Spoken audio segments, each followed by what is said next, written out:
Assalamualaikum warahmatullahi wabarakatuh. Perkenalkan, nama saya Sufrian Muhyiddin Darmanto dengan NIM C020021 dari kelas R003 dari Prodi Manajemen Fakultas Ekonomi dan Bisnis.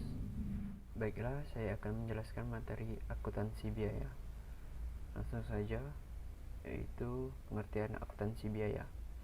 Akuntansi biaya adalah suatu kegiatan atau aktivitas berupa pencatatan, pengklasifikasian, pembuatan, hingga pelaporan semua transaksi atau biaya yang terjadi dari proses produk hingga distribusi atau penjualan produk maupun jasa.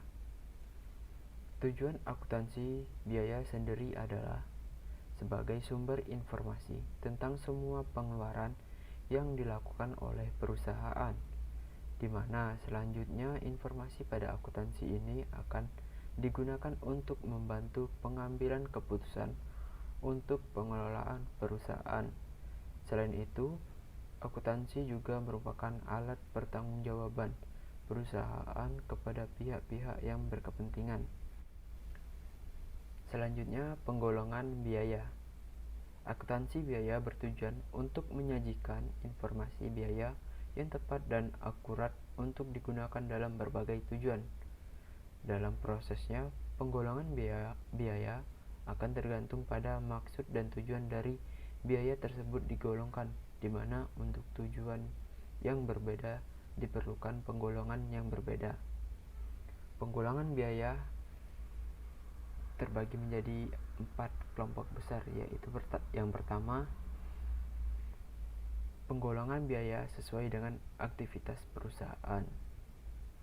Pada prinsipnya, aktivitas perusahaan dibagi menjadi 4 aktivitas utama, yaitu aktivitas produk, aktivitas pemasaran, aktivitas administrasi dan umum, serta aktivitas keuangan.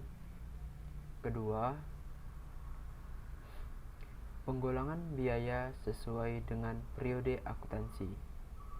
Metode penggolongan biaya sesuai dengan periode akuntansi, di mana biaya tersebut dibebankan, maka terlebih dahulu biaya digolongkan pada waktu pengeluarannya yang akan menjadi biaya. Dan yang ketiga, penggolongan biaya terhadap perusahaan aktivitas. Dalam proses produk sering terjadi perubahan yang berhubungan dengan tujuan perencanaan dan pengendalian. Kecenderungan perubahan biaya dapat digolongkan menjadi tiga, yaitu biaya tetap, biaya variabel, dan biaya semi. Dan terakhir, penggolongan biaya sesuai dengan pusat biaya. Yang dimaksud dengan pusat biaya adalah tempat dari produk atau jasa yang dihasilkan, seperti bagian atau departemen dalam perusahaan dan individu. Penggolongan pusat biaya dibagi menjadi dua, yaitu yang pertama, biaya langsung, ialah biaya yang manfaatnya dapat teridentifikasi pada objek tertentu sebagai pusat biaya. Dan yang kedua, biaya tidak langsung adalah biaya yang manfaatnya tidak dapat teridentifikasi pada objek tertentu, tetapi justru dapat bermanfaat pada beberapa objek sebagai pusat biaya. Perbedaan akuntansi keuangan dengan akuntansi manajemen. Perbedaan yang pertama ialah perbedaan dilihat dari tujuan. Tujuan dari akuntansi keuangan adalah menghasilkan laporan keuangan yang menggambarkan kondisi dan performa perusahaan pada periode tertentu. Akuntansi keuangan membantu pihak eksternal untuk membuat keputusan terkait ekonomi dan investasi, sehingga dapat dilakukan evaluasi kinerja manajemen dalam menjalankan bisnis. Sedangkan tujuan akuntansi manajemen adalah untuk menghasilkan laporan secara spesifik dan detail, mengidentifikasi masalah yang timbul serta menyelesaikan masalah tersebut. Akuntansi manajemen ini bermanfaat bagi pihak internal perusahaan karena berisi informasi terkini dan akan datang dari perusahaan seperti penganggaran, evaluasi kinerja, optimalisasi operasional, dan sebagainya. Kedua, perbedaan akuntansi manajemen dan akuntansi keuangan dari penggunaan laporan. Akuntansi keuangan digunakan untuk menyajikan informasi keuangan perusahaan bagi pengguna yang berada di luar perusahaan atau pihak eksternal, dan tidak digunakan untuk mengambil keputusan tentang perusahaan, misalnya para pemegang saham, pemerintah, kreditur, ataupun analis keuangan. Sedangkan akuntansi manajemen digunakan untuk menyediakan informasi keuangan bagi keperluan pihak manajemen atau pihak internal perusahaan. Informasi yang dihasilkan nantinya akan dipakai sebagai bahan evaluasi dan saran pengambilan keputusan untuk perusahaan, misalnya para manajer, eksekutif, sales, karyawan administrasi, ataupun supervisor. Yang ketiga, dilihat dari ruang lingkup penggunaan. Laporan dari akuntansi keuangan menyajikan informasi keuangan mengenai perusahaan secara keseluruhan, misalnya neraca keuangan, laporan laba rugi, dan yang lainnya. Sedangkan laporan akuntansi manajemen memberikan informasi yang bertujuan untuk melaporkan hanya pada suatu bagian yang ada dalam perusahaan, misalnya bagian pemasaran, bagian produksi, dan bagian lainnya. Yang keempat, perbedaan dari rentang waktu. Akuntansi keuangan menghasilkan laporan keuangan yang kurang fleksibel serta hanya bisa mencakup rentang jangka waktu tertentu, misalnya pada periode 1 tahun, setengah tahun, ataupun sebulan. Sedangkan akuntansi manajemen memiliki rentan waktu yang jauh lebih fleksibel dibandingkan dengan akuntansi keuangan, misalnya harian atau mingguan. Yang kelima, dilihat dari fokus informasi. Perbedaan informasi. Akuntansi keuangan fokus pada informasi masa lalu dengan memberikan gambaran pertanggungjawaban manajemen perusahaan atas pengelolaan dana perusahaan. Sedangkan akuntansi manajemen cenderung berorientasi kepada masa yang akan datang. Yang keenam, perbedaan akuntansi manajemen dan akuntansi keuangan dari tipe informasi. Akuntansi keuangan hanya mengukur mengenai keuangan saja dan berpedoman pada standar akuntansi keuangan yang berlaku. Sedangkan akuntansi manajemen mengukur keuangan dan operasional serta pengukuran fisik proses supplier, teknologi komputer, dan juga pelanggan. Laporan akuntansi manajemen tidak memiliki batas pada prinsip akuntansi. Dan yang ketujuh, perbedaan sifat informasi. Sifat informasi dari akuntansi keuangan membutuhkan tingkat ketepatan yang tinggi, objektif, bisa diuji kebenarannya, serta akurat. Sedangkan sifat informasi pada akuntansi manajemen harus mampu membantu manajemen dalam pengambilan suatu keputusan, baik keputusan perencanaan, perorganisasian, pengarahan, serta pengendalian. Selanjutnya, pentingnya informasi biaya.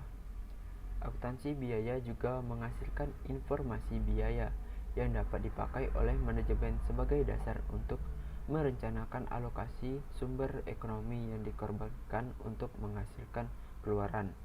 Tanpa informasi biaya, manajemen tidak memiliki ukuran apakah masukan yang dikorbankan memiliki nilai ekonomi yang lebih rendah daripada nilai keluarannya, sehingga tidak memiliki informasi apakah kegiatan usahanya menghasilkan laba atau sia-sia hasil usaha yang sangat diperlukan untuk mengembangkan dan mempertahankan keberadaan perusahaannya.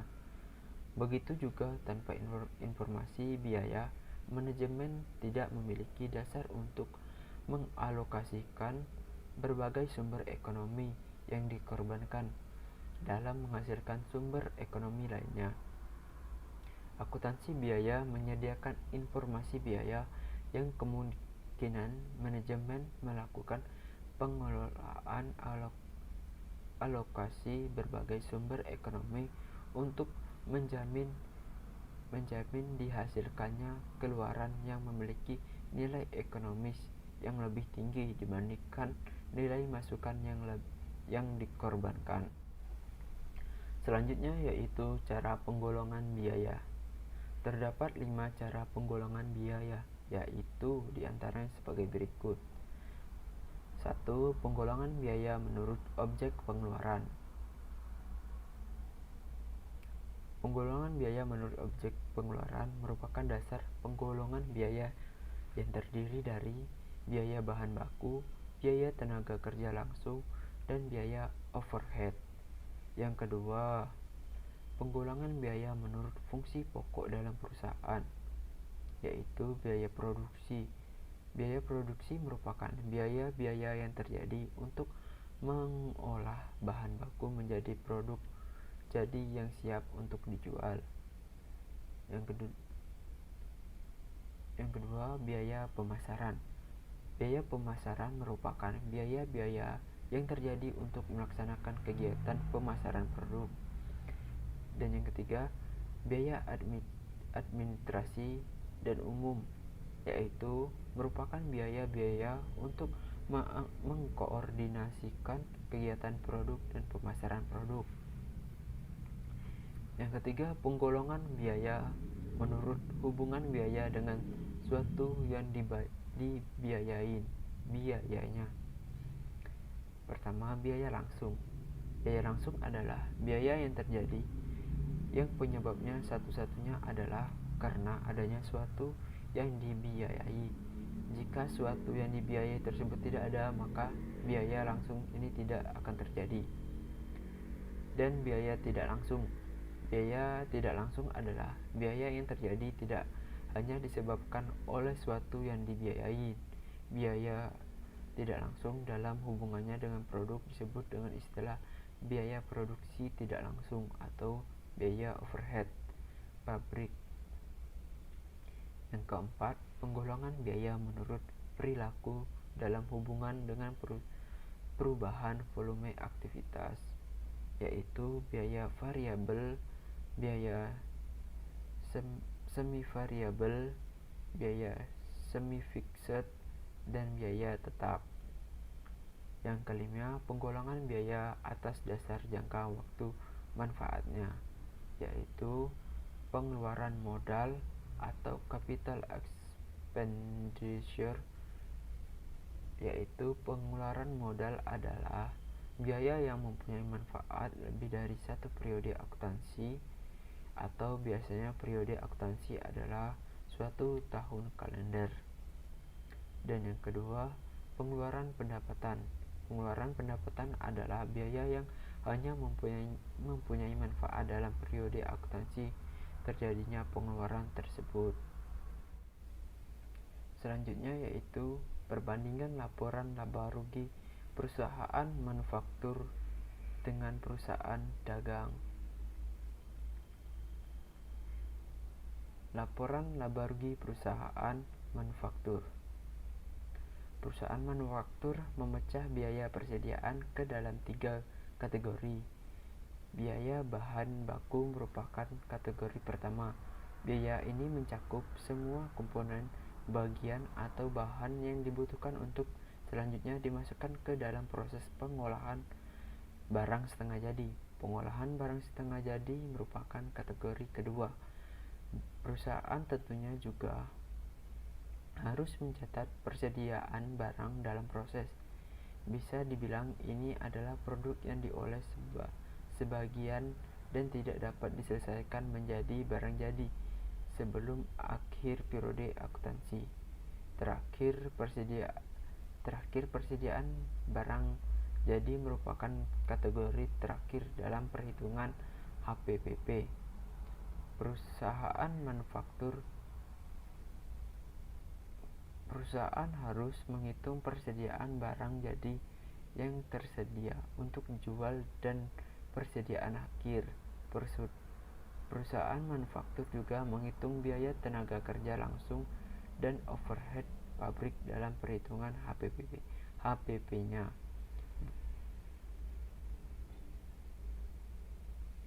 Selanjutnya yaitu laporan laba rugi perusahaan dagang.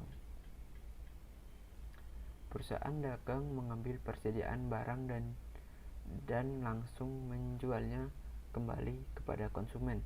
Sederhananya, metode untuk menghitungkan HPPP perusahaan dagang adalah dengan menambahkan jumlah pembelian persediaan selama satu periode dengan persediaan awal periode, kemudian kurangi jumlah persediaan tersebut dengan persediaan akhir hasil stok opname perusahaan pada akhir periode. Maka jumlah HPPP selama satu periode akan diketahui dengan cara-cara tersebut. Nilai HPPP tersebut juga akan digunakan sebagai pengurangan dari total pendapatan bersih perusahaan untuk mengetahui nilai laba kotor. Baiklah, itulah materi yang dapat saya sampaikan. Saya akhiri. Wassalamualaikum warahmatullahi wabarakatuh.